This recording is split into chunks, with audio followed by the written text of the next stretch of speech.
जय हिंद दोस्तों, उम्मीद करता हूं कि आप सब लोग बेहतर होंगे। स्वागत है आप सभी का एक बार फिर से SCS एकेडमी के YouTube चैनल पर। दोस्तों, इस क्लास में हम डिस्कस करते हैं भारतीय इतिहास पर आधारित महत्वपूर्ण प्रश्नों को और इस लेक्चर श्रृंखला का आज का हमारा ये 39वां लेक्चर है। और दोस्तों, ये इतिहास का हमारा आखिरी लेक्चर भी है आज का, जिसमें हम इतिहास के विशेषकर हम बात करें आधुनिक भारत के इतिहास के इंपॉर्टेंट प्रश्नों को देखने वाले हैं। ये वो प्रश्न हैं जो हमने अभी तक या तो डिस्कस नहीं किए हैं या फिर मोस्ट इंपॉर्टेंट है, जहां से एग्जाम में आपको क्वेश्चंस देखने को मिल सकते हैं। ये ऐसे क्वेश्चंस हैं जो जनरली आपका आमना सामना इन क्वेश्चन से नहीं होता है, ठीक है। और ऐसे क्वेश्चन एग्जाम में जाते हैं तो फिर आपको थोड़ा सा टेंशन होता है कि यार ये कहाँ से आ गया, हम ये कहाँ से पढ़ सकते हैं। तो इस प्रकार के प्रश्नों को हमने इस लेक्चर में समेटने का प्रयास किया है। तो हर बार की तरह इस लेक्चर को भी ध्यान से देखना है और कॉपी पेन लेकर बैठना है, ताकि जो भी इंपॉर्टेंट फैक्ट बताया जाता है उसको आप सिनॉप्सिस के तौर पे अच्छे से नोट कर लें। दोस्तों, अगर हम इतिहास के सेगमेंट की बात करें दोस्तों, जिस पर हम डिस्कशन कर रहे हैं, ये पूरा का पूरा सेगमेंट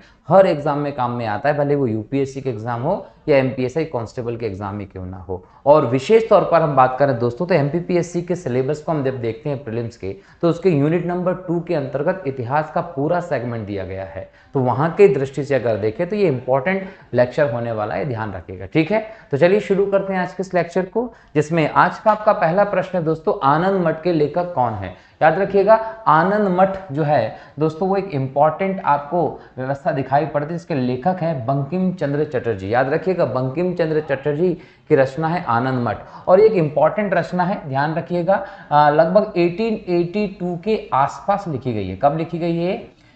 1882 के आसपास ये लिखी गई थी। और ये इंपॉर्टेंट इसलिए भी हो जाती है दोस्तों क्योंकि इसमें आपको सन्यासी जो विद्रोह हुआ था उसका उल्लेख भी हमें देखने को मिलता है।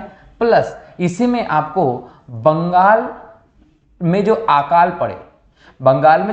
पड़े, अकाल की पृष्ठभूमि भी कहीं ना कहीं हमें इसमें देखने को मिलती है। तो इसका संबंध सन्यासी विद्रोह से भी है, इसका संबंध बंगाल के अकालों से भी है। उनकी पृष्ठभूमि पर ही लगभग 1882 के आसपास बंकिम चंद्र चटर्जी जो थे, इनके द्वारा इसकी रचना की गई थी, ध्यान रखिएगा।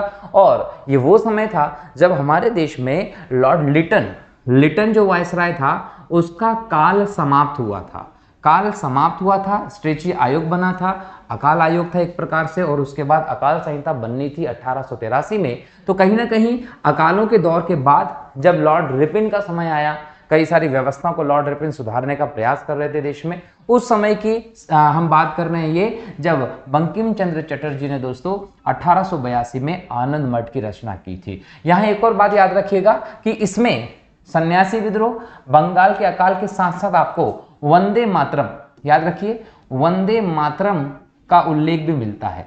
वंदे मातरम का उल्लेख भी आपको यहां देखने को मिलता है। अगर हम वंदे मातरम की बात करें दोस्तों, हमारा राष्ट्रीय गीत है। राष्ट्रीय गीत कौन सा है दोस्तों? तो राष्ट्रीय गीत जो है वो वंदे मातरम है। और ये भी ध्यान रखिएगा कि इसे गाने में 1 मिनट 9 सेकंड, अक्सर ये क्वेश्चन आता है, 1 मिनट 9 सेकंड का समय इसको गाने में लगता है। जहां हम अगर राष्ट्रगान की बात करते हैं तो 52 सेकंड का समय राष्ट्रगान के संबंध में है।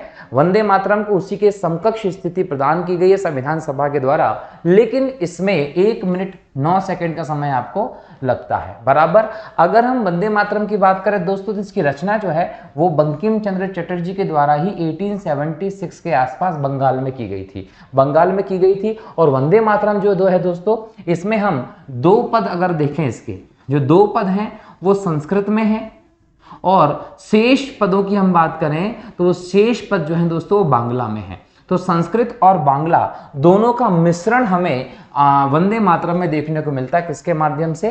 बंकिम चंद्र चटर्जी के माध्यम से, ध्यान रखिएगा। अब ये होता है कि इसको स्वरबद्ध, अगर हम इसको स्वरबद्ध करने की बात करें, किसने किया? तो वंदे मातरम को स्वरबद्ध किया है रविंद्रनाथ जी ने। रविंद्रनाथ टैगोर, गुरुदेव रविंद्रनाथ टैगोर जो रहे दोस्तों, इनके द्वारा इसको स्वरबद्ध किया गया है, गायन किया गया। और पहली बार इसको 1896 का जो कलकत्ता अधिवेशन था कांग्रेस का, उस अधिवेशन में सबसे पहले रविंद्रनाथ टैगोर जी के द्वारा इसको गाया गया था। अब ये भी याद रखिए कि वंदे मातरम जिसने हमारे आजादी के संग्राम में, स्वतंत्रता का संघर्ष जो रहा, उसमें एक इंपॉर्टेंट नारे के तौर पर हम बोल सकते हैं, गाने के तौर पर हम बोल सकते हैं, देशभक्ति की भावना जगाने वाले सॉन्ग के तौर पर बोल सकते हैं, भूमिका निभाई है। इसका अन्य भाषा में अनुवाद भी हुआ है। अगर हम इसके अनुवाद की बात करते हैं दोस्तों, तो याद रखेंगे इसका अनुवाद अंग्रेजी में भी हुआ। अंग्रेजी में जो अनुवाद किया है दोस्तों, किसने किया है? अरविंद घोष ने किया है। अरविंद घोष का नाम याद रखिएगा। इन्होंने वंदे मातरम का अनुवाद काय में किया है? अंग्रेजी में किया है। इसका अनुवाद जो है दोस्तों उर्दू में भी हुआ है। उर्दू में किसने किया है? आरिफ मोहम्मद, याद रखिएगा। आरिफ मोहम्मद जो है उन्होंने वंदे मातरम का अनुवाद उर्दू में किया है। अरविंद घोष ने अंग्रेजी में इसका अनुवाद किया है। एक इंपॉर्टेंट फैक्ट ध्यान रखिएगा, अरविंद घोष इंपॉर्टेंट व्यक्ति रहे हैं, लंदन से उनका संबंध रहा है। भारत में यूरोपीय और हिंद संस्कृति के संबंध में प्रचार भी अरविंद घोष जी ने किया था, ध्यान रखना है। अब हम अगर आज़ादी के समय की बात करें तो 15 अगस्त 1947 ये देश की आज़ादी का समय था दोस्तों। इस दिन 6:30 बजे सुबह आकाशवाणी पर, याद रखिएगा, आकाशवाणी रेडियो पर इसका लाइव प्रसारण भी हुआ था। तो एग्जाम पे अगर आ जाए कि वंदे मातरम का लाइव प्रसारण कब हुआ था? 15 अगस्त 1947 को आज़ादी के समय सुबह 6:30 बजे आकाशवाणी का इसका लाइव प्रसारण हुआ। और पंडित ओंकार नाथ ठाकुर, याद रखिएगा, पंडित ओंकार नाथ ठाकुर, इनका नाम याद रख लीजिएगा, एग्जाम में आता है। एक पंडित ओंकार नाथ ठाकुर जो थे, उनके द्वारा राग देश, याद रखिएगा, राग देश में इसको प्रतिबद्ध करके इसका कहीं ना कहीं आकाशवाणी पर प्रसारण किया गया था। और इस प्रसारण का जो श्रेय जाता है, इस प्रसारण का श्रेय जाता है दोस्तों सरदार वल्लभ भाई पटेल साहब को। मतलब सरदार वल्लभ भाई पटेल के प्रयासों से ही पंडित ओंकार नाथ ठाकुर जिन्हें राग देश में आकाशवाणी पर इसका 15 अगस्त 1947 को सुबह 6:30 बजे लाइव प्रसारण किया था, ये ध्यान रखिएगा। इसके बाद 24 जनवरी 1950 को जब संविधान सभा की अंतिम बैठक हुई, इस अंतिम बैठक में भारत के पहले राष्ट्रपति चुने गए थे राजेंद्र प्रसाद जी, जो कि संविधान सभा के स्थायी अध्यक्ष भी थे। तो कहीं ना कहीं इस अंतिम बैठक में ही संविधान सभा ने बोल सकते हैं वंदे मातरम को अपना लिया था, कुछ संशोधनों के बाद। ठीक है, इसमें कुछ संशोधन किए गए थे, उन संशोधनों के बाद इसको अपना लिया गया था, ध्यान रखेंगे। तो इस लेक्चर में हमने वंदे मातरम से रिलेटेड, है ना, आनंद मत से रिलेटेड और अरविंद घोष की बात भी की है। हर एक सेक्टर को इसका देखा है।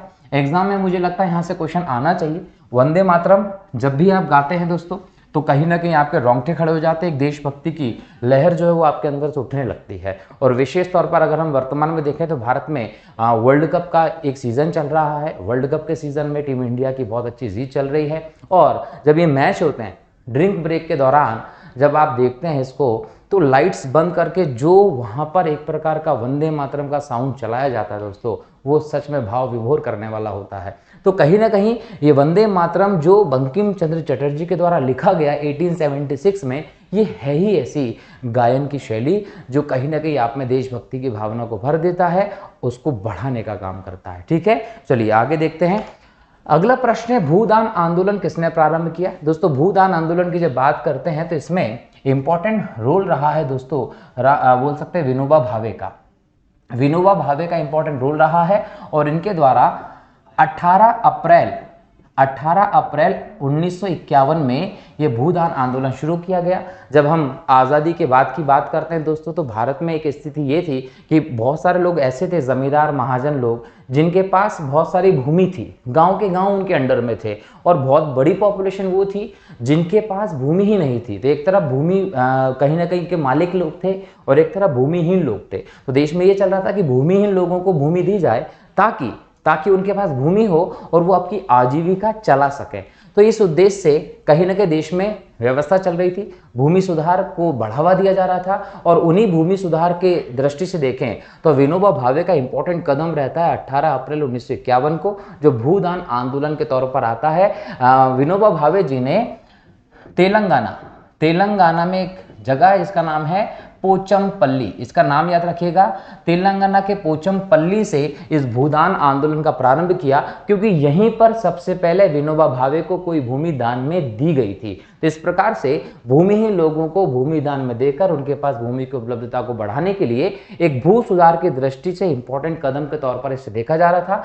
ये एक पूर्ण रूप से, याद रखिएगा, पूर्ण रूप से स्वैच्छिक भूमि सुधार था। एक प्रकार का भूमि सुधार आंदोलन था, लेकिन ये क्या था, पूर्ण रूप से स्वैच्छिक। आपको अपनी इच्छा से भूमि का दान देना उन लोगों को जो कहीं ना कहीं भूमिहीन है। इसके अलावा इसका उद्देश्य क्या था, इसका उद्देश्य ये था कि भूमि का पुनर्वितरण करना, सरकारी कानून के जरिए नहीं बल्कि खुद के सेल्फ प्रयासों के माध्यम से ही, ठीक है, ताकि हर लोग पास भूमि हो और एक व्यवस्था चालू हो सके। अगला प्रश्न है, लाइफ डिवाइन पुस्तक के लेखक कौन है दोस्तों? तो याद रखिएगा, अरविंद घोष के द्वारा लाइफ डिवाइन पुस्तक की रचना की गई थी। इसमें उनके सिद्धांतों, उनके दार्शनिक विचारों को समेकित किया गया है। अगला प्रश्न है, बंगाल की एशियाटिक सोसाइटी 1784 में स्थापित हुई, इसके प्रवर्तक कौन थे? वॉरेन हेस्टिंग्स थे, सर विलियम जोन्स थे, जेम्स मैकिन्टॉश थे या जेम्स प्रिंसेप थे? याद रखिए, इसके संस्थापक सर विलियम जोन्स थे। विलियम जोन्स जी ने 1784 में 15 जनवरी के दिन एशियाटिक सोसाइटी की स्थापना की थी बंगाल में। और कहीं ना कहीं इस समय वॉरेन हेस्टिंग्स जो है ये बंगाल का गवर्नर था। तो अगर एग्जाम में पूछा जाए कि एशियाटिक सोसाइटी की स्थापना में किस व्यक्ति ने सहयोग किया था, तो विलियम जोन्स का सहयोग करने वाला था वॉरेन हेस्टिंग्स, जो इस समय बंगाल के गवर्नर जनरल के पद पर मौजूद था। और विलियम जोन्स को आप एक और कारण से याद रखते हैं दोस्तों, अभिज्ञान शाकुंतलम। अभिज्ञान शाकुंतलम जो है दोस्तों नाटक है जो कालिदास जी के द्वारा लिखा गया था।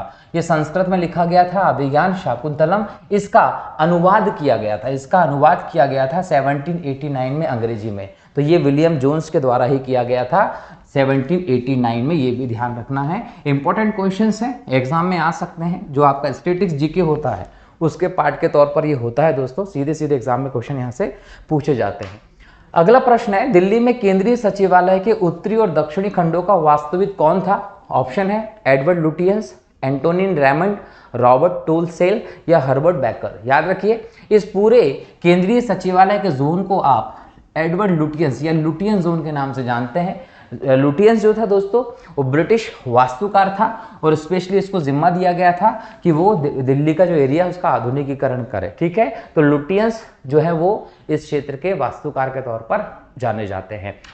अगला प्रश्न, निम्नलिखित में से कौन सी कृति रविन्द्रनाथ टैगोर की नहीं है? चित्रा, कपाल कुंडला, द कोड डांसर या चित्रांगदा। याद रखिए, चित्रा हो, द कोड डांसर हो, चित्रांगदा हो, ये सभी के सभी कृतियां जो है वो रविन्द्रनाथ टैगोर जी के गुरुदेव की हैं, लेकिन कपाल कुंडला नहीं है दोस्तों। कपाल कुंडला जो है उसका संबंध जो है वो बंगाली उपन्यासकार, याद रखिएगा, बंगाली उपन्यासकार, इनका नाम है बंकिम चंद्र। याद रखिएगा, बंकिम चंद्र जी, बंकिम चंद्र जी जो हैं चटर्जी, इनसे है ये बंगाली उपन्यास और इनके द्वारा कपाल कुंडला लिखी गई थी। बाकी चित्रा हो, द कोड डांसर हो, चित्रांगदा हो, ये सभी रविन्द्रनाथ टैगोर जी की कृति हैं। रविन्द्रनाथ टैगोर जी की जब हम बात करें, इनका जन्म हुआ था 7 मई 1861 को। कहाँ हुआ था? कलकत्ता में हुआ था। मृत्यु की बात करें तो 7 अगस्त को 1941 में मृत्यु भी कहाँ हुई थी? कलकत्ता में हुई थी। और 1913 में गीतांजलि जो इनकी रचना थी उसके लिए इनको नोबेल पुरस्कार भी मिला था। तो भारत में पहले किसी व्यक्ति को अगर नोबेल पुरस्कार मिला था तो वो रविन्द्रनाथ टैगोर जी थे, जिन्हें 1913 में गीतांजलि के लिए साहित्य में नोबेल पुरस्कार मिला था। अच्छा, यहाँ पर ये तो ठीक है। इसके बाद हम कपाल कुंडला की बात करें तो ये किससे संबंधित? बंकिम चंद्र चटर्जी से संबंधित, ये भी ध्यान रखिएगा। एक बंगाली उपन्यास है कपाल कुंडला, ठीक है। चलिए, यहाँ पर हम लोगों ने बात की, ये जो किताबें हैं, चित्रा हो, द कोड डांसर हो या चित्रांगदा हो, ये आप लिख लीजिएगा। क्यों लिख लीजिएगा? इसलिए क्योंकि रविन्द्रनाथ टैगोर जी के द्वारा लिखी गई हैं ये, और एग्जाम में हो सकता है इससे संबंधित प्रश्न आ जाए पर्टिकुलरली। अगला प्रश्न देखते हैं, प्रश्न नंबर 7 है, कहता है कि किस गवर्नर के कार्यकाल के दौरान 1921 ईस्वी में कलकत्ता में विक्टोरिया मेमोरियल हॉल का निर्माण कार्य पूरा हुआ था? ऑप्शन है एल्गिन, कर्जन, मिंटो, रीडिंग। देखिए, जो विक्टोरिया मेमोरियल है दोस्तों वो लॉर्ड रीडिंग के समय पूर्ण हुआ था। देखिए, यहाँ पर क्वेश्चन के हिसाब से जाना है। क्वेश्चन में क्या दिया है? पूरा हुआ। पूरा किसके समय हुआ है? लॉर्ड रीडिंग के समय। अब आपको लॉर्ड रीडिंग का समय पता होना चाहिए। लॉर्ड रीडिंग जो है ना दोस्तों वो 1921 से लेकर 1926 तक, याद रखिए 1926 तक वायसराय था। और जो विक्टोरिया मेमोरियल है दोस्तों वो बनता है 1906 से लेकर 1921 के बीच में। मतलब यहाँ पर मिंटो भी हैं, यहाँ पर हॉर्डिंग भी हैं, यहाँ पर चेम्सफोर्ड भी हैं। ये अलग अलग वायसराय जो वो रह चुके थे, ठीक है। लेकिन यहाँ पर इंपॉर्टेंटली लॉर्ड मिंटो जो है वो उसके समय शुरू होता है और ख़त्म होता है लॉर्ड रीडिंग के समय, ये ध्यान रखना है। विक्टोरिया मेमोरियल है क्या? विक्टोरिया मेमोरियल जो है वह ऐतिहासिक इमारत है, बंगाल में है दोस्तों, और ये ब्रिटेन की महारानी विक्टोरिया को समर्पित है, ये भी आप लोगों को ध्यान रखना है, ठीक है। चलिए, लॉर्ड रीडिंग के समय की इंपॉर्टेंट घटना क्या है? Prince of Wales. Prince of Wales 1921 में भारत यात्रा पर आए थे। ये लॉर्ड रीडिंग के समय की इंपॉर्टेंट कहीं ना कहीं घटना ध्यान रखेंगे। और इसी के समय पर असहयोग आंदोलन खत्म हुआ था, इसी के समय पे स्वराज पार्टी बनती है, इसी के समय पर काकोरी कांड भी होता है। ये सारे इंपॉर्टेंट घटनाएं लॉर्ड रीडिंग के समय होती है, ये भी ध्यान रखिएगा। अगला प्रश्न है, भारत के राष्ट्रीय ध्वज का डिजाइन किसने तैयार किया था? दोस्तों, भारत का राष्ट्रीय ध्वज जो है प्रारंभिक तौर पर हम देखें तो पिंगली वेंकैया के द्वारा शुरू किया गया था। पिंगली वेंकैया के द्वारा भारतीय राष्ट्रीय ध्वज जो है वो शुरू किया गया था। और ये आंध्र प्रदेश में, याद रखिएगा, आंध्र प्रदेश की हम जब बात करते हैं, यहाँ पर जो मछलीपट्टम है, मछलीपट्टम जो है दोस्तों, यहाँ से इनका संबंध रहा है। गांधी जी की अनुमति के बाद 1916 से 1921 के बीच में पिंगली वेंकैया ने कई सारे देशों के राष्ट्रीय ध्वज को देखा, उनका अध्ययन किया। उनका अध्ययन करने के बाद 1921 में भारत का ध्वज जो है वो तैयार किया था, ये ध्यान रखिएगा। तो भारत का ध्वज कब तैयार हुआ? 1921 में। किसने किया था? पिंगली वेंकैया जी ने ये किया था। और ये भी ध्यान रखिएगा कि 1921 में तैयार हुआ तो इसमें दो कलर थे। कितने कलर थे? इसमें दो कलर थे, एक कलर था लाल और एक कलर था हरा। जब हम लाल कलर की बात करते हैं ये हिंदू लोगों को रिप्रेजेंट करता था, और हरे कलर की बात करते हैं तो ये मुस्लिम लोगों को रिप्रेजेंट करने के लिए था, ठीक है। इसके बीच में हम देखें दोस्तों तो गांधी जी का चरखा था। गांधी का जो चरखा है वो आपको बीच में देखने को मिलता था। अब गांधी जी ने देखा कि मुस्लिम लोग और हिंदू लोगों का कहीं ना कहीं प्रतिनिधित्व के लिए इन्होंने दो कलर दे दिए, तो गांधी जी ने इनको सलाह दी। किसने सलाह दी? गांधी की सलाह पर। गांधी की सलाह पर इसमें क्या किया गया?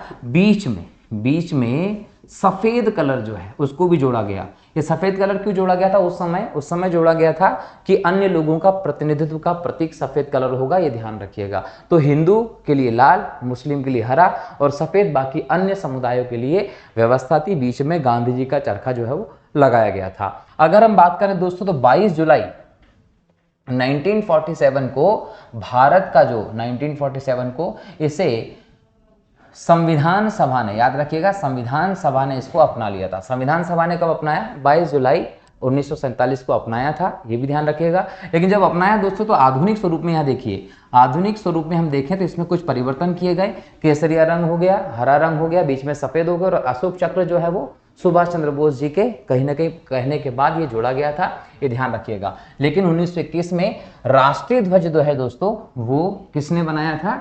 पिंगली वेंकैया जी के द्वारा डिजाइन किया गया था, ध्यान रखना है, ठीक है। चलिए आगे देखें।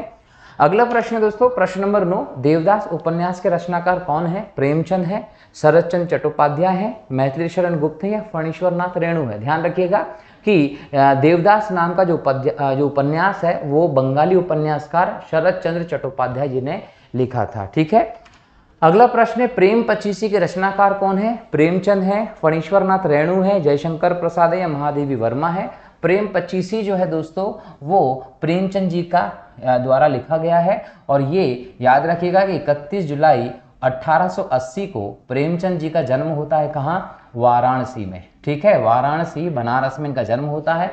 मृत्यु की बात करते हैं दोस्तों तो 8 अक्टूबर के दिन 1936 में वाराणसी में मृत्यु हो जाती है प्रेमचंद जी की, ठीक है। इन्होंने कई सारे ग्रंथ लिखे जिसमें हम बात करें गोदान, गबन, कर्मभूमि, ठीक है, ये लिख लीजिएगा, ये एग्जाम में पूछ सकता है। कर्मभूमि के बाद रंगभूमि, रंगभूमि के बाद सेवा सदन, सेवा सदन भी इन्हीं की कृति है, निर्मला और मानसरोवर, ये सब के सब जो कृति हैं दोस्तों ये किसकी है? तो प्रेमचंद जी की है, जो उर्दू और हिंदी के सर्वाधिक लोकप्रिय उपन्यासकार के तौर पर जाने गए हैं, ठीक है। तो प्रेमचंद जी के बारे में हमने यहाँ पर देखा, प्रेमचंद जी ने कौन कौन सी रचनाएं की थी, उनसे संबंधित रचनाओं को मैंने बोर्ड पे लिख दिया है। अब आपको मैंने कहा है कि कॉपी पेन लेकर बैठे हैं, जो लोग नहीं बैठे हैं वो अभी जाकर कॉपी पेन ले लीजिए और जो चीज़ बताई जा रही है उसको नोट करिए, क्योंकि क्वेश्चन सेम टू सेम आ जाए जरूरी नहीं है, हो सकता है प्रेमचंद जी की दूसरी रचनाएं भी आप लोगों से पूछ सकता है, ठीक है। विश्व इतिहास की झलक, ग्लिम्प्सेस ऑफ वर्ल्ड हिस्ट्री के रचयिता कौन है? प्रश्न नंबर 11, इसका ऑप्शन देखिए, जवाहरलाल नेहरू है, महात्मा गांधी है, लियो टॉल्स्टॉय है, या इनमें से कोई नहीं। दोस्तों जो विश्व इतिहास की झलक है इसके रचयिता जवाहरलाल नेहरू हैं। एक्चुअल में क्या है, जवाहरलाल नेहरू जी ने 1930 से लेकर 1933 के बीच में, इसके मध्य की बात है, इसके मध्य की बात है, कई सारे पत्र लिखे थे। पत्र लिखे, ये पत्र कहाँ से लिखे दोस्तों, जेल से लिखे। इन पत्रों का जो संकलन किया गया, वो संकलन जो किया गया सभी पत्रों का, वो विश्व इतिहास की झलक थी। ये सभी के सभी पत्र इंदिरा जो थी, बेटी इंदिरा थी नेहरू जी की, उनके लिए लिखे गए थे। ये ध्यान रखिएगा, ताकि उनको विश्व इतिहास की समकालिक व्यवस्था को बताया जा सके। और इसको जब संकलित किया गया तो इसको विश्व इतिहास की झलक के तौर पर लिखा गया है। अगला प्रश्न है प्रश्न नंबर 12, भारत में पहला समाचार पत्र किसने शुरू किया था? ऑप्शन है दादा भाई नौरोजी ने, सर सैयद अहमद खान ने, रविंद्रनाथ टैगोर ने, या जेम्स हिक्की ने। ऑप्शन है आपका जेम्स हिक्की ने। जेम्स ऑगस्टस हिक्की के द्वारा भारत का पहला समाचार पत्र दोस्तों 29 जनवरी के आसपास लगभग 1780 में प्रारंभ किया गया था। ये बंगाल कलकत्ता से किया गया था और अंग्रेजी में किया गया था। और ये भी याद रखिएगा जो हिक्की थे वो कंपनी के अधिकारी थे और बंगाल गजट के नाम से इन्होंने पहला समाचार पत्र जो है वो प्रारंभ किया था। ठीक, अगला प्रश्न है, द व्हील्स ऑफ हिस्ट्री नामक पुस्तक के लेखक कौन थे? राजेंद्र प्रसाद थे, राम मनोहर लोहिया थे, मंसूर आलम थे, या मोहम्मद अली जिन्ना थे? याद रखिएगा, the wheels of history Ram Manohar Lohia के द्वारा लिखा गया है। राम मनोहर लोहिया स्वतंत्रता सेनानी थे, लेखक थे, चिंतक थे, विचारक थे। और याद रखें इनका जन्म जो है वो 23 मार्च को हुआ है। 23 मार्च को कब हुआ है? तो याद रखिएगा 23 मार्च 1910 को हुआ है। कहाँ हुआ था? अकबरपुर, अकबरपुर में हुआ था, यूपी में। आप इसको अयोध्या का क्षेत्र बोल सकते हैं, इस क्षेत्र में हुआ था। मृत्यु की बात करें तो 12 अक्टूबर के दिन 1967 में दिल्ली में राम मनोहर लोहिया जी की मृत्यु हुई। यहाँ पर इनके नाम से लोहिया अस्पताल भी है। लोहिया जी गांधीवादी थे क्योंकि इनके पिता भी गांधीवादी थे और इनके पिता के साथ गांधी जी की सभाओं में जाते थे, तो गांधी जी का इन पर प्रभाव हमें देखने को मिलता है। प्रश्न नंबर 14 है, निम्न में से किसे इस्पात का चौखट स्टील फ्रेम की संज्ञा दी गई है? भारतीय नागरिक सेवा को, भारतीय राष्ट्रीय कांग्रेस को, स्वराज पार्टी को, या इनमें से किसी को नहीं? देखिए, जब हम स्टील फ्रेम की बात करते हैं या इस्पात का चौखटा की बात करते हैं तो ये संज्ञा भारतीय नागरिक सेवा को, सिविल सेवा को दी गई थी। और सिविल सेवा की जब हम बात करते हैं दोस्तों तो लॉर्ड कॉर्नवालिस का जब भारत में कार्यकाल होता है तो कॉर्नवालिस के समय से भारत में सिविल सेवा जो है उसका प्रारंभ किया जाता है। इसलिए भारत में लॉर्ड कॉर्नवालिस को सिविल सेवा का जनक कहते हैं। और कॉर्नवालिस कोड के लिए, कॉर्नवालिस अपनी संहिता के लिए बहुत ज़्यादा फेमस हुआ था इतिहास में। इसने भारत में जिस प्रकार से पोर्टफोलियो सिस्टम वगैरह शुरू किया था इसलिए फेमस हुआ। और इसी के समय पर आपको देखने को मिलता है 1790 के आसपास से स्थायी बंदोबस्त की व्यवस्था। ये प्रारंभ में क्या किया गया था? 10 वर्ष के लिए शुरू की गई व्यवस्था थी, भू राजस्व की व्यवस्था थी, जिसे 1793 में स्थायी कर दिया गया। और बाद में 1794 के आसपास में सूर्यास्त नियम लाकर इसको और कठोर कर दिया गया था। तो इसी समय से हम भारत में सिविल सेवा का स्टार्ट देखते हैं। इसलिए सिविल सेवा का जनक जो है वो कॉर्नवालिस माना जाता है। और लॉर्ड कॉर्नवालिस ही भारत में इस्पात का चौखटा कहता है भारतीय नागरिक सेवा को, ये भी ध्यान रखना है। अगला प्रश्न है, भारत भारती के रचनाकार कौन है? ऑप्शन है आपके महादेवी वर्मा, रामधारी सिंह दिनकर, सूर्यकांत त्रिपाठी निराला, या मैथिली शरण गुप्त। ध्यान रखिए, मैथिली शरण गुप्त जो है ये भारत भारती के रचनाकार रहे। मैथिली शरण गुप्त की जब हम बात करते हैं दोस्तों याद रखिए इनका जन्म हुआ था 3 अगस्त को, 3 अगस्त 1836 को जन्म हुआ था। कहाँ? उत्तर प्रदेश में। ठीक है, जब हम बात करते हैं दोस्तों तो याद रखिएगा कि इनकी अगर शैली देखें दोस्तों तो हिंदी के प्रसिद्ध कवि रहे हैं, हिंदी के प्रसिद्ध कवि रहे हैं। अगर हम बात करें भारत में हिंदी साहित्य में तो हिंदी साहित्य की दृष्टि से जब बात करते हैं तो हिंदी साहित्य में खड़ी बोली में प्रथम महत्वपूर्ण कवि अगर कोई थे, प्रथम महत्वपूर्ण कवि, तो वो कौन थे? वो मैथिली शरण गुप्त थे। इन्हें साहित्य जगत में दद्दा किसे कहा गया है? तो साहित्य जगत में दद्दा कहा गया है मैथिली शरण गुप्त को, ये ध्यान रखिएगा। भारत भारती की रचना इन्होंने 1912 के आसपास की थी। और भारत के स्वतंत्रता संग्राम में हम देखें तो काफ़ी प्रभावशाली सिद्ध हुई थी भारत भारती जो इनकी रचना थी। और इसी कारण से मोहनदास करमचंद गांधी ने मैथिली शरण गुप्त को राष्ट्रीय कवि कहा था। तो एग्जाम में अगर क्वेश्चन आ जाए कि राष्ट्रीय कवि की उपाधि मैथिली शरण को किसने दी थी, तो महात्मा गांधी ने दी थी। और राष्ट्र कवि के नाम से कौन फेमस हुए, तो मैथिली शरण गुप्त हुए थे। इनकी जयंती 3 अगस्त को होती है, इसलिए 3 अगस्त को हर साल कवि दिवस के तौर पर सेलिब्रेट किया जाता है। ये भी आप लोगों को ध्यान रखना है। ठीक है दोस्तों, चलिए आगे बढ़े। अगला प्रश्न प्रश्न नंबर 16 कहता है कि सैडलर आयोग का संबंध किससे था? न्याय से था, राजस्व प्रशासन से था, पुलिस प्रशासन से था या शिक्षा से था? सैडलर आयोग जो था दोस्तों शिक्षा के लिए बनाया गया था। इसमें इंपॉर्टेंटली 3 सदस्य थे। सैडलर इसके अध्यक्ष थे और 2 भारतीय भी इसमें शामिल थे। 2 भारतीय की जब हम बात करते हैं दोस्तों तो 2 भारतीयों में पहला नंबर आता है आशुतोष मुखर्जी का, और दूसरा नाम आता है दोस्तों जियाउद्दीन अहमद। तो जियाउद्दीन अहमद भी इसमें शामिल थे, आशुतोष मुखर्जी भी इसमें शामिल थे और सैडलर इसके अध्यक्ष थे, इसलिए इसको सैडलर आयोग कहा गया। 1917 के आसपास की ये बात है। कलकत्ता विश्वविद्यालय की समस्याओं के समाधान के लिए तात्कालिक जो बोल सकते हैं कि वायसराय थे, उनके द्वारा इसको स्थापित किया गया था। सैडलर आयोग का संबंध शिक्षा से रहा है।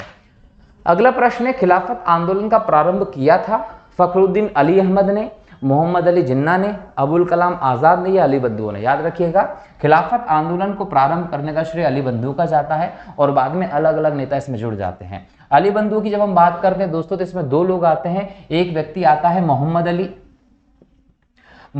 अली और दूसरा हम बोलते हैं दोस्तों शौकत अली।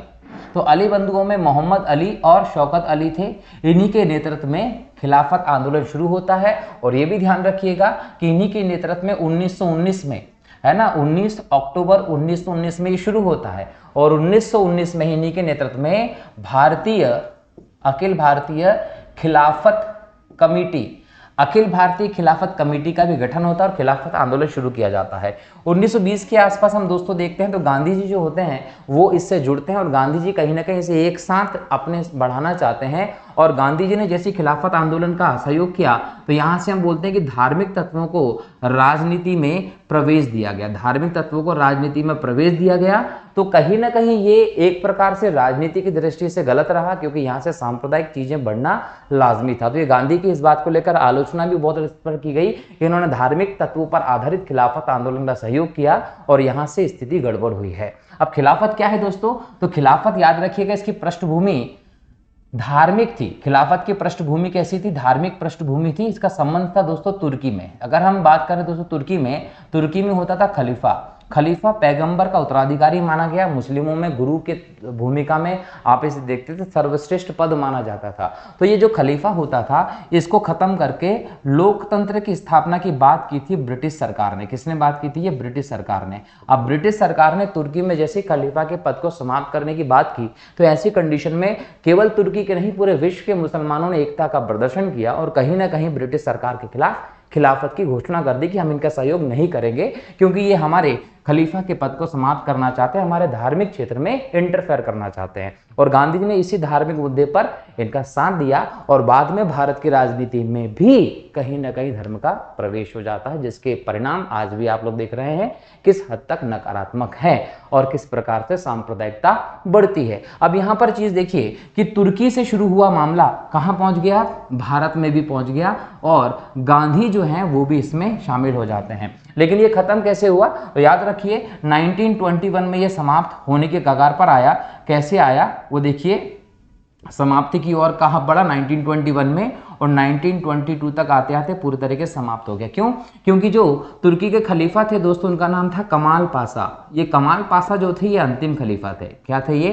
अंतिम खलीफा थे। और ये भी याद रखिएगा कि कमाल पाशा जो हैं इन्होंने स्वयं खलीफा पद की समाप्ति की घोषणा कर दी थी। इन्होंने खुद बोल दिया था कि खलीफा का पद अब समाप्त हो जाएगा।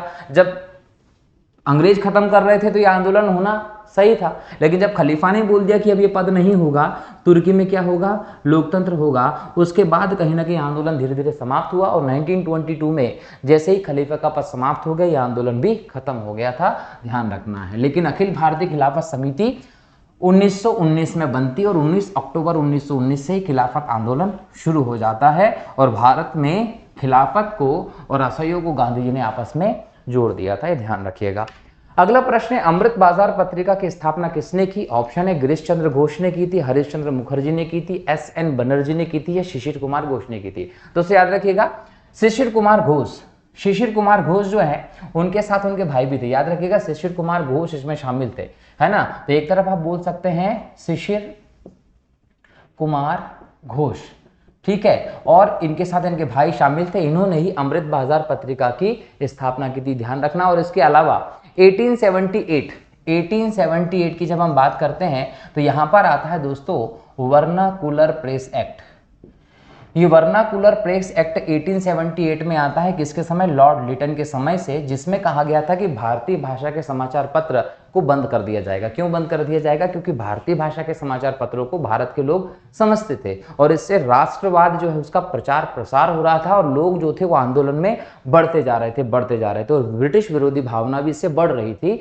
तो लॉर्ड लिटन ने किया वर्नाकुलर प्रेस एक्ट लाकर भारतीय समाचार पत्रों पर प्रतिबंध लगा दिया। तो ऐसे में अमृत बाजार पत्रिका जो थी दोस्तों, इसमें 24 रातों रात, ये बोल सकते हैं रातों रात, इसका कहीं ना कहीं माध्यम बदल दिया गया, माध्यम बदला, है ना। जहां पहले ये स्थानीय भाषा में होती थी, बाद में इसको क्या कर दिया गया, रातों रात अंग्रेजी में छापा जाने लगा। सोच लीजिए कितनी तेजी के साथ बदलाव किया गया था। तो अमृत बाजार पत्रिका ही वो थी जिसका रातों रात माध्यम बदलकर इसे अंग्रेजी में कहीं ना कहीं छापा जाने लगा। शिशिर कुमार घोष जो थे वो इसमें शामिल थे। ठीक है दोस्तों, चलिए अब हम आगे बढ़ते हैं अगले प्रश्न की तरफ। अमृत बाजार पत्रिका के बारे में पता चल ही गया है, ठीक है, और ये बदलाव कब किया था दोस्तों? 21 मार्च को किया था 1878 में। ठीक, चलिए अगला प्रश्न है, झंडा गीत किसने लिखा? दोस्तों झंडा गीत क्या है पहले तो वो समझिए। विजय विश्व तिरंगा प्यारा, झंडा ऊंचा रहे हमारा जो है वो हमारा झंडा गीत है। और झंडा गीत जो है उसको लिखने वाले कौन थे? ऑप्शन देखिए, पहले रविन्द्रनाथ टैगोर थे क्या, बंकिम चंद्र चटर्जी, मैथिली शरण गुप्त या श्यामलाल गुप्त पार्षद?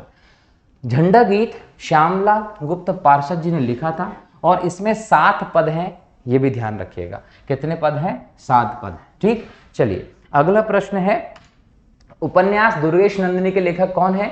रविन्द्रनाथ टैगोर, तारकनाथ गंगोपाध्याय, स्वर्ण कुमारी या बंकिम चंद्र चटर्जी? 1865 में दुर्गेश नंदिनी बंकिम चंद्र चटर्जी का पहला उपन्यास था, ध्यान रखिएगा। ठीक है, अगला प्रश्न है, सुमेलित कीजिए। एक तरफ पुस्तकें दी गई, एक तरफ लेखक दिए गए और इसको आपको जोड़ना है, जोड़ी मिलाओ। ठीक है, तो यहां पर देखिए, history of the freedom movement in India, ये ताराचंद जी ने लिखी थी। क्या? History of the freedom movement in India Tarachand ने लिखी थी। History of the freedom movement in Bihar, ये लिखी थी के दत्ता ने। प्रिंसेप्ट्स ऑफ जीसस राम मोहन राय की थी। ओवर इंडियन मुसलमान्स W हंटर की थी। तो ये जोड़ी आप याद कर लीजिएगा। अगला प्रश्न है, अमेरिका में फ्री हिंदुस्तान अखबार किसने शुरू किया था? रामनाथ पुरी, GD कुमार, लाला हरदयाल या तारकनाथ दास?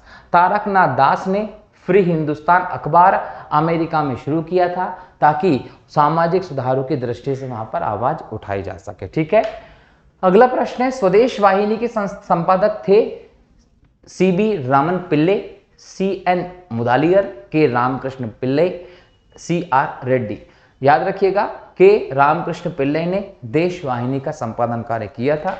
अगला प्रश्न है, हंटर कमेटी की रिपोर्ट में किसके विकास पर विशेष जोर दिया गया था? बालिका शिक्षा के, उच्च शिक्षा के, प्राथमिक शिक्षा के या तकनीकी शिक्षा के? ध्यान रखिए, हंटर कमीशन जो है उसने प्राथमिक शिक्षा के विकास पर जोर दिया था। 1880 की बात है जब लॉर्ड रिपन जो है वो भारत में वायसराय बनकर आते हैं, तो शिक्षा के सुधार के लिए कहीं ना कहीं हंटर कमीशन जो है वो बनाया जाता है और इसके रिपोर्ट के आधार पर भारत में प्राथमिक शिक्षा में बदलाव पर जोर दिया गया था। 1882 में, याद रखिएगा 1882 में कहीं ना कहीं हम बोल सकते हैं इसका गठन किया गया था। गठन कब किया गया था? 1882 में। और इसकी रिपोर्ट में इसने क्या कहा? प्राथमिक शिक्षा व्यावहारिक होना चाहिए, भारत में प्राथमिक शिक्षा भारतीय देशी भाषा में दी जानी चाहिए, प्राथमिक शिक्षा में महिलाओं को वरीयता देने की बात भी कही थी। हर जिले में जो पिछड़ा है शिक्षा की दृष्टि से वहां पर शिक्षा आयोग बनाया जाए और धार्मिक शिक्षा को प्रोत्साहन नहीं दिया जाना चाहिए। ये सारी की सारी बातें प्राथमिक शिक्षा को लेकर हंटर आयोग ने 1882 में कही थी लॉर्ड रिपन के समय पे। अगला प्रश्न है, निम्नलिखित में से सबसे बाद में क्या हुआ? हड़प नीति, बंगाल विभाजन, स्थायी बंदोबस्त या सहायक संधि। देखिए हड़प नीति की बात करें 1854 के बाद से आप इसको देखते हैं बराबर। जब बंगाल का विभाजन देखते हैं तो ये 1905 के आसपास देखते हैं। स्थायी बंदोबस्त की बात करते हैं तो आप 1799 ले सकते हैं और सहायक संधि की बात कर स्थायी बंदोबस्त की बात करते हैं तो 1790 ले सकते हैं और सहायक संधि की बात करते हैं तो 1799 ले सकते हैं। ये मैंने वो समय लिखा है जब इनके समय इनको प्रारंभ करने वाले व्यक्ति थे। जैसे सहायक संधि किसकी थी? वेलेजली की थी। तो वेलेजली किस समय था? 1799 के आसपास भारत में था।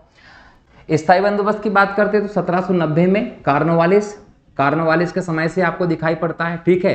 बंगाल विभाजन की बात करें तो लॉर्ड कर्जन 1905 में करवाता है 16 अक्टूबर के दिन। और हड़प नीति की बात करते हैं डलहौजी भारत में इसी समय होता है दोस्तों। तो कहीं ना कहीं ये व्यक्ति थे जिनसे संबंधित ये घटनाएं थी और इस आधार पर आप देखें तो कहीं ना कहीं हम 1790 में स्थायी बंदोबस्त देखते हैं, 99 से सहायक संधि वेलेजली को देखते हैं, 54 में हम देखते हैं हड़प नीति डलहौजी वाले को और 1905 सबसे बाद में बंगाल विभाजन देखते हैं। तो निम्नलिखित में सबसे बाद में क्या हुआ है?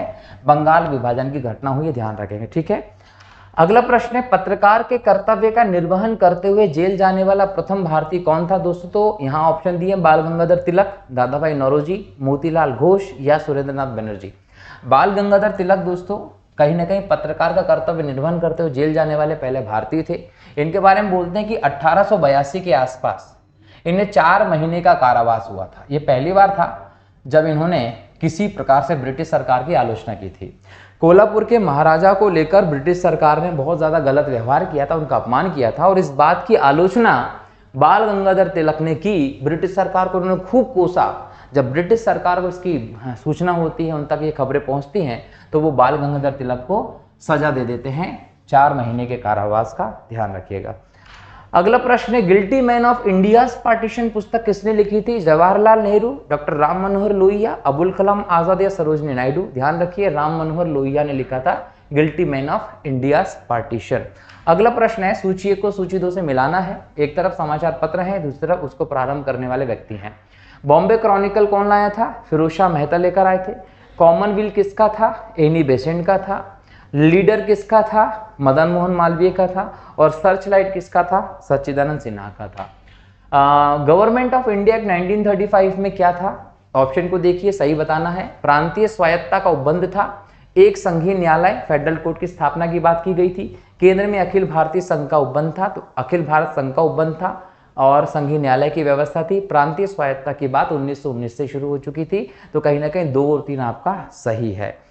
अगला प्रश्न है, भारत में ब्रिटिश साम्राज्य के दौरान निम्नलिखित वायसरायों पर विचार कीजिए। लॉर्ड कर्जन, चैम्सफोर्ड, हॉर्डिंग और लॉर्ड इरविन। अब इनका क्रम बताना। देखिए अगर हम बात करें कर्जन की, तो कर्जन 1899 से लेकर 1905 के बीच में रहता है। इसके समय विश्वविद्यालय अधिनियम आता है। इसके समय सेकंड दिल्ली दरबार 1903 में होता है। और इसके समय हम एक और चीज देखते हैं, इसके समय कहीं ना कहीं हम बोल सकते हैं कि लोक निर्माण विभाग देखने को मिलता है। और इसी के समय आपको देखने को मिलता है बंगाल का विभाजन 1899 से 1905 के बीच में। लॉर्ड कर्जन सबसे बोल सकते हैं बदनाम वायसराय भारत में रहा लॉर्ड कर्जन। लॉर्ड चैम्सफोर्ड की बात करें दोस्तों तो 1916 से 1921 के बीच में रहा। जब हम लखनऊ समझौते के समय के बाद की बात करें तो चैम्सफोर्ड देखते हैं। भारत में अगर हम देखें रॉलेट एक्ट आता है तो चैम्सफोर्ड होता है, जलियांवाला बाग कांड होता है तो चैम्सफोर्ड होता है, असहयोग आंदोलन प्रारंभ होता है तो चैम्सफोर्ड होता है, खिलाफत आंदोलन होता है तो चैम्सफोर्ड वायसराय होता है, ठीक है। इन सब 1919 का जो अधिनियम आया तो उसको मॉन्टेग्यू चैम्सफोर्ड सुधार कहा गया, उस समय भी चैम्सफोर्ड है, ठीक है। लॉर्ड हॉर्डिंग की बात करें 1910 से 1916, लॉर्ड हॉर्डिंग बमकांड इसके समय होता है। इसके समय आपको तीसरे दिल्ली दरबार और भारत के राजनीतिक परिवर्तन की घटना देखने को मिलती है। कामागाटा मारू प्रकरण की बात कर लें या हम गदर पार्टी आंदोलन की बात कर लें, ये सभी के सभी किसके समय होते हैं? लॉर्ड हॉर्डिंग के समय होते हैं। इरविन की बात करें 1926 से लेकर 1931 के बीच में रहता है। यहाँ पर देखिए अगर हम साइमन कमीशन देखें तो इरविन के समय है, लाहौर अधिवेशन देखें तो इरविन के समय है, सविनय अवज्ञा आंदोलन इरविन के समय होता है, गांधी इरविन पैक्ट भी इसी समय दिखाई पड़ता है हम लोगों को। ये सभी इंपॉर्टेंट घटनाएं इनके समय हुई थी। तो देखिए यहां पर क्रम देखें तो सबसे पहले आपको कर्जन देखने को मिलता है, तो यहाँ ऑप्शन में देख लीजिए पहले कौन आना चाहिए, 1899, यहाँ कहीं भी नहीं है, तो आप पहले वाले को पहले लेंगे। यहाँ पर 1 है, इसको काट दीजिए, यहाँ पर 1 है, इसको काट दीजिए। अब आपको 2 में से एक को चुनना है, इसको बोलते हैं एलिमिनेशन मेथड। ऐसे करके आप एलिमिनेट कर दीजिए एक एक को और आसानी से आप सही उत्तर चुन सकते हैं। अब सेकंड देखिए, ये 16 है, ये 26 है, ये 10 है, तो ये 10 वाला पहले आ जाएगा, मतलब यहाँ देखिए तीसरा वाला पहले आना चाहिए। तो यहाँ पर देखिए दूसरे नंबर पर 3 आना चाहिए, यहाँ पर 4 है, तो ये वाला नहीं हो सकता। सही उत्तर आपका क्या होगा, ये होगा, क्योंकि हार्डिंग फिर देखने को मिलेगा कौन, दूसरा, और फिर देखने को मिलेगा चौथा। ठीक है, तो पहला आपका सही उत्तर हो जाएगा। तिथि आप नोट कर लीजिएगा, घटना मैंने इनके समय की इंपॉर्टेंट बता दी है। ठीक है, चलिए आगे बढ़ते हैं। अगला प्रश्न देखिए, अगला प्रश्न है सूची 1 को सूची 2 से मिलाना है। एक तरफ दी गई है पुस्तक, एक तरफ दिया गया है लेखक। यहाँ देखिए पहला है the first Indian war of independence, ये विनायक दामोदर सावरकर की पुस्तक है। आनंद मठ बंकिम चंद्र चटर्जी की है। लाइफ डिवाइन अरविंद घोष की है, और साधना रविन्द्रनाथ टैगोर की है। ठीक है, अगले प्रश्न पे जाते हैं। अगला प्रश्न, निम्नलिखित का सही कालानुक्रम क्या होगा, वुड डिस्पैच, मैकाले का minute, the sergeant education report, Hunter report. देखिए वुड डिस्पैच की बात करता हूं तो वुड डिस्पैच आता है 1854 के आसपास, डलहौजी के समय पर वुड डिस्पैच बनता है, शिक्षा संबंधित था, ध्यान रखिएगा। मैकाले मिनट की बात करता हूं तो 1835 के समय आता है। ठीक है, लॉर्ड मैकाले, जब विलियम बेंटिक और इनकी बात हम लोग करते हैं। द सर्जेंट एजुकेशन रिपोर्ट की बात करें दोस्तों, ये 1944 की है। ये वही रिपोर्ट है दोस्तों जिसमें कहा गया था कि 6 से 11 वर्ष के बच्चों को अनिवार्य और निःशुल्क शिक्षा देने का प्रावधान अंग्रेज सरकार को करना होगा। हंटर रिपोर्ट की बात करता हूं तो हंटर कमीशन 1882 लॉर्ड रिपेन के समय का है। अब इसकी जोड़ी मिलाना है तो देखिए 1882, 1835, 1854, तो पहले क्या आएगा, 2 नंबर का, इसको फर्स्ट ले लीजिए। तो देखिए 2 नंबर पहले कहाँ है, यहाँ पर भी नहीं, यहाँ पर भी नहीं, इन दोनों में आपको 2 नंबर पहले देखने को मिलेगा। अच्छा, उसके बाद देखिए आपको क्या मिलेगा, 35 के बाद 54, मतलब पहला नंबर आना चाहिए सेकंड पे। अब देखिए पहला यहाँ पर भी और यहाँ पर भी है। उसके बाद क्या है 1882, तो पहले चौथा, ये देखिए तीसरा, यहाँ चौथा है, ये वाला गलत हो गया, और फिर ये। ठीक है, तो सही उत्तर आपका क्या हो जाएगा, ए। क्लियर, डेट याद रख लीजिएगा कब कब क्या क्या हुआ है। ठीक है, चलिए दोस्तों, तो ये 32 नंबर का प्रश्न हुआ। अब बात करते हैं प्रश्न नंबर 33, निम्नलिखित में से किसने सोम प्रकाश नामक समाचार पत्र शुरू किया था। ईश्वर चंद्र विद्यासागर ने सोम प्रकाश नामक समाचार पत्र शुरू किया था। ईश्वर चंद्र विद्यासागर की बात करें दोस्तों तो 26 सितंबर को 1820 में जन्म हुआ था और 29 जुलाई 1891 में मृत्यु हुई थी। तो जन्म कब हुआ, 1820 में, मृत्यु कब हुई, 1891 में। 19वीं शताब्दी के लेखक थे, बंगाल के प्रसिद्ध दार्शनिक थे, शिक्षाविद थे, समाज सुधारक थे, लेखक थे। सोम प्रकाश की रचना भी इन्होंने की थी। पूरे जीवन भर महिला सुधार की बात करने लगे थे, खासकर विधवा पुनर्विवाह पर इन्होंने बहुत मेहनत की। इन्हीं का परिणाम था मेहनत का कि 1856 में लॉर्ड कैनिंग के समय पर विधवा पुनर्विवाह अधिनियम पास हुआ, जिसका प्रारूप डलहौजी के समय पर ही तैयार हो गया था। ठीक है, अगला प्रश्न है, निम्नलिखित में से किसने सुबह आजादी नामक कविता लिखी थी। साहिर लुधियानवी, फैज अहमद फैज, अबुल कलाम आजाद या मोहम्मद इकबाल ने। याद रखिएगा फैज अहमद फैज ने 1911 में जो कहीं ना कहीं सियालकोट में पैदा हुए थे, जिनकी मृत्यु 1984 में लाहौर में हुई थी, फैज अहमद फैज ने सुबह आजादी नामक कविता लिखी थी। अगला प्रश्न है, गोल्डन थ्रेशोल्ड नामक कविता संग्रह की रचयिता निम्नलिखित में से कौन है। अरुणा आसफअली है क्या, एनी बेसेंट है क्या, सरोजनी नायडू है क्या, कि विजय लक्ष्मी पंडित हैं। यहाँ पर उत्तर होगा आपका सरोजनी नायडू, जिनका जन्म 1879 में हुआ था हैदराबाद में। भारत की कोकिला के नाम से प्रसिद्ध रही है ये, और इनकी मृत्यु 1949 में हुआ था। 1925 के कानपुर सेशन में ये भारतीय राष्ट्रीय कांग्रेस की पहली भारतीय महिला अध्यक्ष बनी थी। आजादी के बाद उत्तर प्रदेश संयुक्त प्रांत जो था उसकी राज्यपाल बनी थी, ये भी ध्यान रखना है। ठीक है दोस्तों, चलिए अगला प्रश्न है, भारत में प्रथम 3 विश्वविद्यालय कलकत्ता, मद्रास, मुंबई की स्थापना किस वर्ष हुई थी। दोस्तों इनको प्रेसिडेंशियल विश्वविद्यालय कहा गया था, और इनकी स्थापना को लेकर जो ऑप्शन दिए 1857, 81, 85, 1905। 1857 में जो वुड डिस्पैच का घोषणा आया था, उसके बाद उनकी सिफारिश के आधार पर इन विश्वविद्यालय को बनाया गया था। ठीक है दोस्तों, चलिए अगला प्रश्न है, सूची 1 को सूची 2 से मिलाना है। एक तरफ समाचार पत्र दिए गए, एक तरफ उनकी भाषा दी गई है। भारत मित्र दोस्तों हिंदी में था, राष्ट्र मत जो था वो मराठी में था, प्रजा मित्र जो था वो गुजराती में था, और नायक जो था वो बांग्ला में था। ये ध्यान रखना है। ठीक है, अगला प्रश्न है, जब भारत को स्वतंत्रता प्राप्त हुई थी, यूनाइटेड किंगडम में निम्न में से किस पार्टी की सत्ता थी? कंजर्वेटिव पार्टी थी, लेबर पार्टी थी, लिबरल पार्टी थी या सोशलिस्ट पार्टी थी? लेबर पार्टी की सरकार थी, आपको याद रखना है, ठीक है। अगला प्रश्न है, the man who divided India पुस्तक के लेखक कौन थे? Maulana Abul Kalam Azad, doctor Rajendra Prasad, Rafiq Zachariah, levy Colin और डेकोनिक लॉपियर। याद रखिए, रफीक जकारिया ने the man who divided India जो है पुस्तक लिखी थी दोस्तों। ठीक है दोस्तों, तो इस प्रकार से हमने भारतीय इतिहास के कुछ इंपॉर्टेंट क्वेश्चंस को आज देखा है। मुझे आशा है कि आपने इस पूरी लेक्चर सीरीज को अच्छे से समझा होगा। हम लोगों ने टोटल 39 लेक्चर्स के माध्यम से इतिहास के प्राचीन काल को, मध्यकाल को और आधुनिक काल को कवर किया है। मुझे पूरी उम्मीद है कि अगर एग्जाम में प्रश्न आते हैं इतिहास से तो वो इसके बाहर नहीं जाएंगे। आप लोगों को सिर्फ इतना करना है कि जितने भी हमने 39 लेक्चर्स के माध्यम से हिस्ट्री के क्वेश्चंस को कवर किया है, आप उसको बेहतर सुनिए, अपना एक शॉर्ट नोट सिनॉप्सिस के तौर पर तैयार कीजिए। कहीं ना कहीं एग्जाम में यहाँ से प्रश्न जरूर देखने को मिलेंगे और हिस्ट्री से संबंधित आपका कोई भी प्रश्न एग्जाम में अब छूटने वाला नहीं है, अगर आप ये लेक्चर अच्छे से प्रिपेयर कर लेते हैं तो। ठीक है दोस्तों, अगली बार हम एक नेक्स्ट क्वेश्चन सीरीज शुरू कर रहे हैं। जैसे मैंने पिछले लेक्चर में आपको कहा था, ज्योग्राफी पर आधारित होगी। भारत के भूगोल से हम लोग शुरू करेंगे, जिसमें भारत के पहले चैप्टर सामान्य परिचय से लेकर अलग अलग लेक्चर्स पर आधारित प्रश्नों को हम देखने वाले हैं। ठीक है, हमने हमारे इस लेक्चर श्रृंखलाओं में दोस्तों एमपीपीएससी की यूनिट नंबर 10 को कवर किया, जिसके सभी हम लोगों ने आयोगों को देखा है। ठीक है, इसके बाद हमने एमपीपीएससी जो प्रीलिम्स का यूनिट नंबर 1 है और 3 है एमपीजी के, उसको भी हम कवर कर चुके हैं। यूनिट नंबर 2 को भी हम कवर कर चुके हैं। अब हम ज्योग्राफी वाले सेक्शन को अगली बार से कवर करेंगे। तो जैसे आप इन लेक्चर्स को देखते आए हैं, वैसे उन लेक्चर्स को भी आप लोगों को देखना है, साथ ही साथ अपने दोस्तों के साथ शेयर भी करना है, ताकि उन लोगों को भी इसका लाभ प्राप्त हो। और ऐसे लोग जो लगातार लेक्चर देख रहे हैं परंतु चैनल को सब्सक्राइब नहीं किया है, वो प्लीज चैनल को सब्सक्राइब करिए और वीडियो को लाइक करना मत भूलिएगा दोस्तों। ठीक है, मिलता हूं अगले लेक्चर में नए टॉपिक के साथ, नए सब्जेक्ट के साथ और नए प्रश्नों के साथ। तब तक के लिए बहुत बहुत शुक्रिया। जय हिंद, जय भारत, वंदे मातरम। और हाँ, अपना और अपनों का खास ख्याल रखिए, अपने आसपास स्वच्छता बनाए रखिए। बहुत बहुत धन्यवाद।